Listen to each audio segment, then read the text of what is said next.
Hello and welcome back to my channel. It's Robbie Winstone, and today I find myself in Perth CBD here in Western Australia. And today's video is going to be about Australia's economic crisis, the cost of everyday living, housing prices, and I'm going to be hitting the streets and just talk to everyone about how they're coping through this financial crisis in 2024. So it's going to be an interesting topic to hit the streets and get the everyday person's perspective on this topic.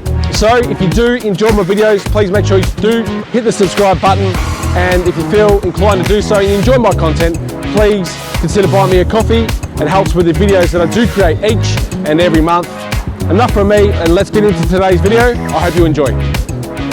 So I've got Jake here, mate. How you going today? Yeah, good, brother. How are you? Yeah, I'm good. Yeah, right, mate. I'm right. Yeah, so we're just having a chat, man. Like, I've gone around the streets today and just asking people about the economic crisis here in Australia. So as a young lad, how old are you? I'm 21. 21, and obviously that comes, you've got big hopes, big dreams. So for yourself, mate, like, what's your current situation? You know, how are you living? How are you affording to pay your rent and everything that goes along with it, mate? Yeah, so I just got out of jail, you know. So, like, I'm kind of paying rent with my settling at the moment, my dad's house, you know. Okay. So it's usually $200. It's $100 a week, which I'm pretty lucky compared to some people. Some people have to pay a bloody fortune for some rent every now and then, you know what I mean? But economic crisis around here, I mean, yeah, it can be pretty expensive.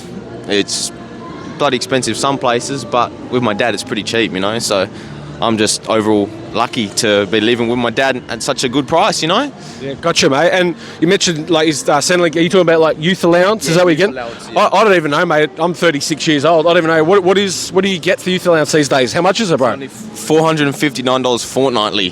Fortnightly? Yeah. I think it was back 20 years ago when I was about 280, but that's it hasn't gone up by much. No. So give us the breakdown of that. How would you go about spending that money, bro? So what would I spend? First I'll give money to my dad. I usually stick to myself, you know, like I just do my own thing ever since get out of jail, rah. Yep. So I usually just go buy some food or go hang out with the brothers, come to Perth every now and then. Yep. And yeah, not really much I would spend with it, to be honest. There's not much you can do with $200 nowadays. Everything's expensive, you know what I mean? So basically, Centrelink doesn't cover it, and like the standard of living, so you don't really have that much freedom. So it's just getting the basics, and then that's about all you can do. Yeah, basically, I'm just trying to get back on my 2 feet, you know, trying to find the ways, because I just got out of jail, rah. But I do have a couple goals of what I want to do. Just got to keep stepping forward, you know? Stepping forward, I like that, mate. And what is your goals? Well, you mentioned a couple of goals. Like, what are your immediate goals, and then your long-term goals, brother? So at the moment, I want to get like just a little trade job, you know, and then save up that, and then eventually start an e-commerce business. Yep. But then do the trade on the side, and then do e-commerce, and then if e-commerce starts to succeed, then I'll take that full time, you know, and then I'll get back into boxing and stuff, because I've done a bit of boxing before, you know. So. Good on you, brother. That's cool. I'm actually learning boxing right now as we speak. At 35, 36 years of age, mate. So spar you want, no? You know, hey? Not the street, not the street, lad. You probably drop me, mate. You're too young for me, but.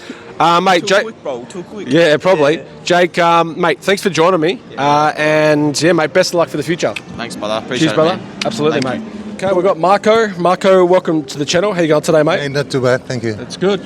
So you're a street busker. What's your music of choice? I play Latin American music. Okay, cool. Today I'm just interviewing people about the cost of living crisis, housing prices, etc. So, you know, being in Australia in 2024, how are you finding it as a street busker, just, you know, getting by each and every day? It's getting harder every day. People don't seem to have cash anymore. They've been using lots of cards, and so there's no much cash in the streets. And the cost of living is going through the roof. Renting and general shopping, everything is expensive. And yeah, there seems to be less opportunities for people. And yeah, I've studied civil design, so I'm having trouble finding any work on that field, probably because of my age or experience. They just don't seem to be opportunities there for people like me. So just keep trying with the music. Well, I was just listening before. It was beautiful music you were playing. You mentioned rental prices. So are you currently living by yourself? How much are you paying per week? And, out of that, how much of the money that you do make per week, what percentage are you spending just on your rent? Just about spending most of my money on rent. I live with my wife. And rent is expensive, $700 a week. It's not easy. And it's just a price for a house that you will think you're in California or somewhere else, but it's in Thornley, so it's not like opposite to the beach or anything like that. But the people are paying $800 around Canning Vale, and it's really expensive. So $700 to $800, and what's that for? Is that a 2 or 3 bedroom property? It's a 4-bedroom, and so I got a studio there, and so I do some of my work from home. And it's just a normal house. Okay, well, Marco, thanks for joining today.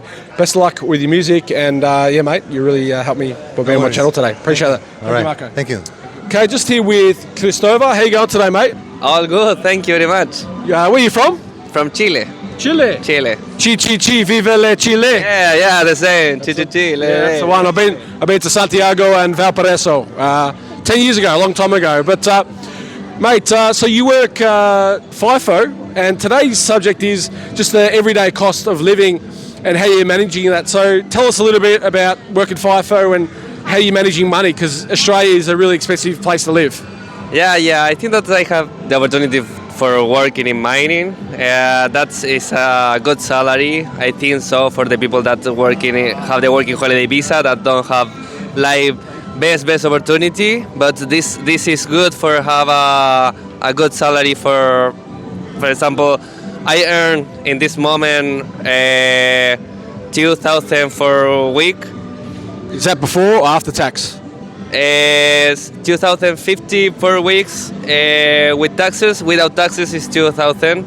Okay. For weeks, but this is mining, so you have to work two weeks inside of the mining and 2 weeks also, or maybe one, because the work here is casual, so it's not a full time that you are going to have like a permanence working all the time. It's changing all the time. So this is great also, because if you are like in a lot of company, all the companies like give you like another week for working, and maybe you can have work all the time. So that is so good. If you manager good your time, you can earn a lot of money. And for example, right now I work 2 weeks, and after I want to have 1 week out. And after I will going to fly into the mining. So 2,000 for a week, cost of living. Right now I am living in a hostel with more people that I pay 200 for weeks.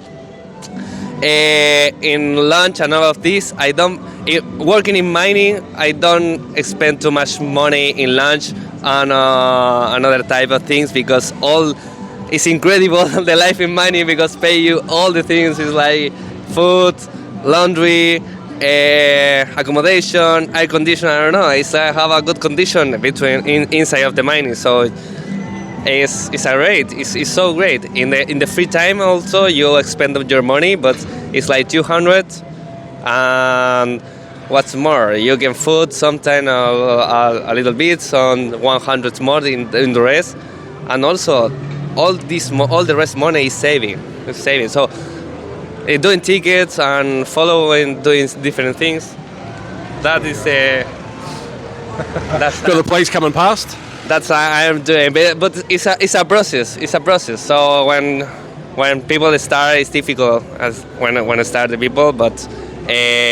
I all the time get more tickets. I got more tickets and driver license, a lot of tickets that can be big opportunities. Well, yeah, that was very well answered, Christoph.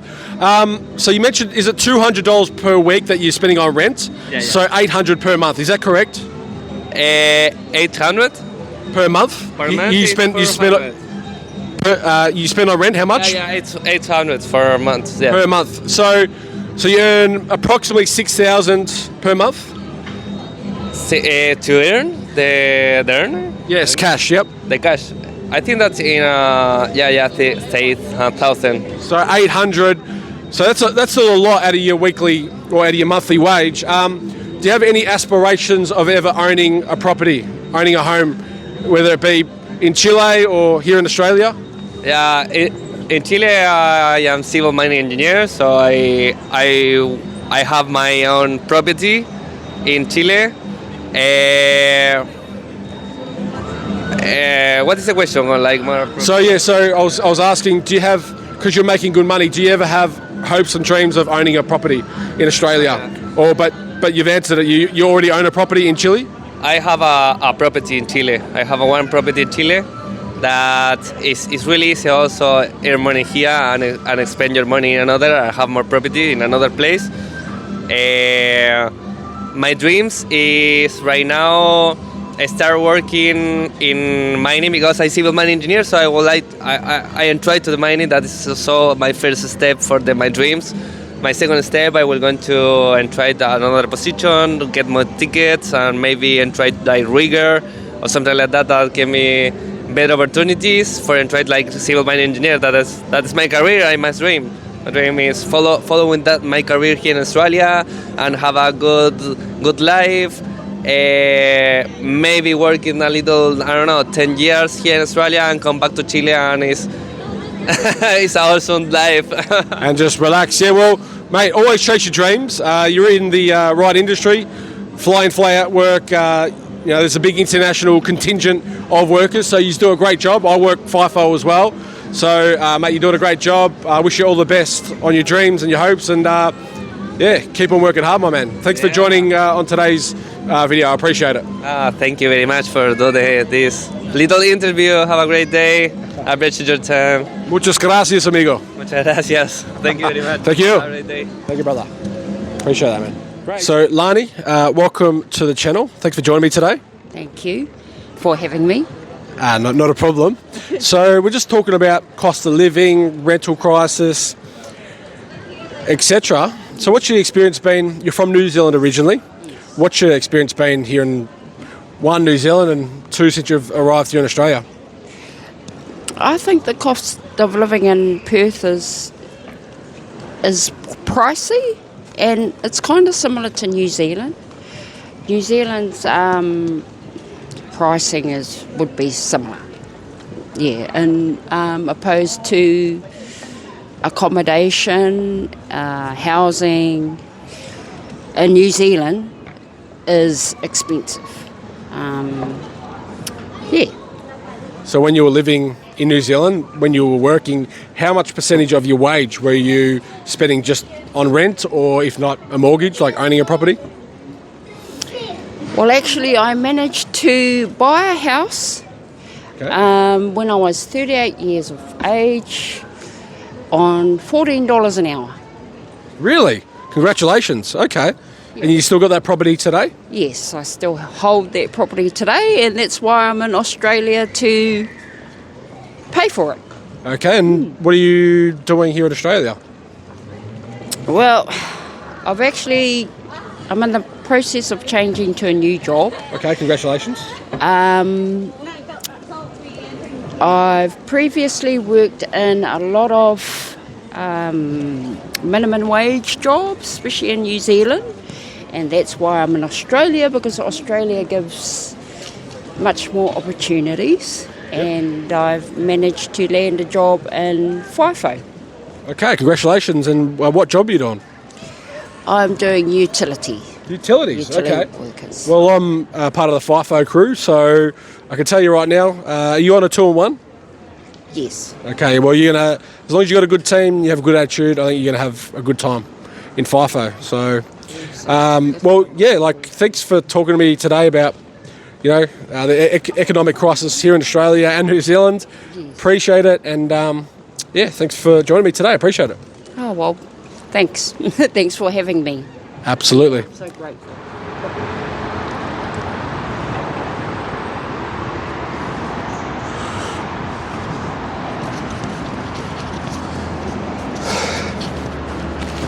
So as you can see, I'm just here, one of the major freeways over here in Perth. So I'm just showing you guys this stuff is real. Homelessness, the economic crisis, 2024. I was hoping to speak to a few people today, but it doesn't look like anyone's actually around at those tents just behind me. But people are doing it hard, people are doing it rough, and I'm just trying to give you that real and raw perspective. Like as Aussies, we do have a silver spoon up our asses. We don't realise how lucky that we do have it. I've said this in my other videos. If you're born with an Australian passport, you've hit the absolute lottery, in this society, first class society, but it is getting tougher, the economics in this country. And, it's almost entitlement, and that's just me coming from a worldly, global perspective, because I have seen some of the poorest countries in the world, and I'm just trying to capture that image that, I don't know the exact reason why these people are sleeping in tents, but, like earlier today, Marco, right? Okay, he's not homeless, but he's a really talented guy, engineer, struggling to pay $800 a week rent in the current housing market. So, it is real, it is raw, but, I'm just trying to give you that perspective of what is the reality. And, whenever you are maybe questioning, I've got it tough, mate, like, we ain't got nothing tough here in Australia. We are so lucky, we are so privileged to be Aussie and have the things that we have. Basic running water, electricity that doesn't cut out every half an hour, like a lot of Southeast Asia. Food, even the poorest of the poor have food, So, look, I'm just giving my 2 cents on the issue. This is just a bit of a trial run video, just to see the response. But I'm hoping the next time I'm in Perth, I'm running a little bit low on time, based on I'm flying out to site tomorrow, but I'm going to start doing content like this, get amongst the people. 2024, all sorts of topics that have, kind of close to my heart, and things that I know all too well about, about poverty, growing up in and out of, a good hard-working economy in the northern suburbs of Melbourne, and also, government housing, etc. So I've got a fairly good perspective of what is, and we're just going to keep pumping out content, keep being myself, keep talking to people, and we'll just see what works as we build Winstone Travel. So if you do enjoy the videos, click the subscribe button. I'd appreciate it. And if you feel like you want to or inclined to and you enjoy the content, I'll put a lot of effort into these videos, guys. So either by buying me a coffee or send me a donation to my PayPal account, it would be much appreciated. So look, that's enough from me. I'm not going to be posting for a little while because I'll be up on site, but look, day 64 sober today, and we keep on fighting the good fight. So take care, and I'll see you guys on the next adventure. Thanks for watching.